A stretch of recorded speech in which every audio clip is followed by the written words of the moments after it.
Times live, तुमच्या विश्वासाचा आवाज। या ठिकाणी उपस्थित राहून उपविभागीय अधिकारी श्री अनुप पाटील साहेब यांनी मुखेडला मीटिंगच्या कामानिमित्त गेले असता आम्ही माननीय तहसीलदार साहेबांना या ठिकाणी सर्वांच्या वतीने एक निवेदन दिलेलं आहे। निवेदन असं आहे की आता आमचे तोंडसुरे साहेब बोलल्याप्रमाणे सांगवी, मेदनकल्लूर, तंबूर, शेवाळा, शेकापूर हा सगळा लेंडी आणि मांजराचा काठावरती गाव आहेत। 1983 आणि 1989 या 2 वर्षी मोठे महापूर आलेले आहेत। त्याच्यानंतरचा आता 2025 ला मोठ्या प्रमाणामध्ये पाणी विसर्ग करण्यात आलेला आहे। मांजराचा, लेंडीचा, पोचमपाड हा सगळा मोठ्या प्रमाणामध्ये विसर्ग झालेलं होतं आणि तुम्हाला सगळ्यांना माहितीच आहे की गेल्या महिन्यामध्ये बरेचसे नागरिक तंबूर, शहापूर आणि नरंगल या ठिकाणी स्थलांतरित प्रशासनाच्या वतीने करण्यात आलेलं होतं। सुदैवाने जीवितहानी आणि काही म्हणजे मनुष्यहानी आणि काही जीवितहानी झाली नाही, परंतु पीक हे 100% म्हणजे वाया गेलेले आहेत। कारण 3 ते 4 दिवस म्हणजे पोहणी पाणी सगळ्या पिकांमध्ये आणि गावाच्या भोवताली सगळा वेढा होता। 1992 ला प्लॉटिंग पुनर्वसनाची जमीन संपादित झालेली आहे, पण शासनाकडून त्याच्यावरती कुठल्याही प्रकारच्या भौतिक सोयी सुविधा न दिल्यामुळे तिथं नागरिकांना स्थलांतरित होता आलेलं नाही।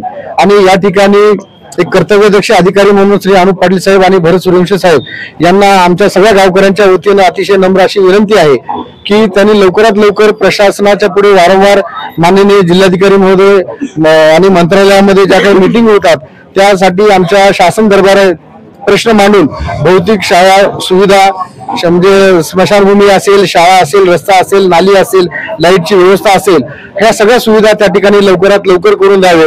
आणि जी जमीन पूर्वी संपादित झालेली होती त्यानंतर आता बऱ्याच वर्षाच्या नंतर खूप कालखंडामध्ये म्हणजे कुटुंब वाढलेले आहेत, लग्न विवाहित झालेले आहेत, लग्न म्हणजे एका कुटुंबाचे 4 कुटुंब झालेले आहेत।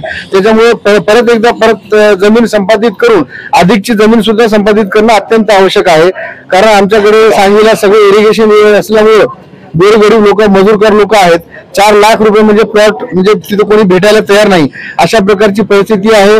आणि वारंवार आता यावेळेस लेंडीचं प्रोजेक्ट पूर्ण झाल्यामुळे पुराचा धोका वारंवार होण्याची शक्यता आहे। त्यामुळे यावर्षी नागरिक खूप घाबरलेले आहेत, म्हणून आता पुनर्वसनाशिवाय पर्याय नाही अशी सगळ्यांची धारणा झालेली आहे। आणि त्या निमित्तानं सगळ्यांनी एक दृढ निश्चय करून गावकऱ्यांच्या वतीनं म्हणजे लवकरात लवकर जमीन संपादित वाढीव करून भौतिक सोयी सुविधा द्यावं आणि आमचा जो पुनर्वसनाचा प्रश्न आहे तो लवकरात लवकर मार्गी काढावा।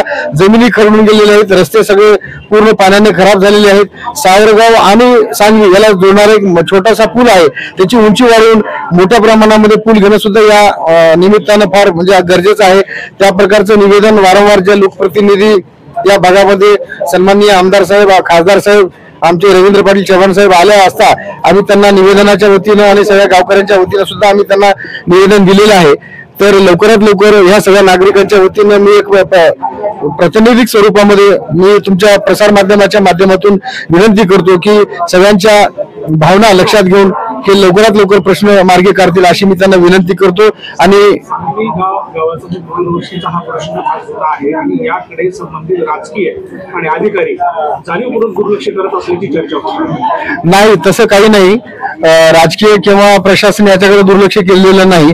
जमिनी सगळ्या नदीच्या पलीकडच्या भागामध्ये असल्यामुळं आणि सगळ्याचं पोटपाणी जमिनीवरती असल्यामुळं आणि लोकांना वारंवार म्हणजे मला वाटतं 92-93 नंतर म्हणजे मोठ्या प्रमाणामध्ये पाणी काही आलं नाही, त्याच्यामुळे लोकांना पोहण्याची पाणी म्हणजे हे सगळे चढ उतार पाहण्याची सवय झाल्यामुळे लोक म्हणजे बाहेर येण्याच्या मानसिकतेत नव्हते। तर या वर्षी मोठ्या प्रमाणामध्ये पाणी झालेलं आहे आणि जे आपलं रावणगाव लेंडीचं जे प्रोजेक्ट पूर्ण झालेलं आहे ते वारंवार आता पुराचा धोका आपल्याला होऊ शकतो। या माध्यमातून आता सगळ्या नागरिकांची मानसिकता झालेली आहे।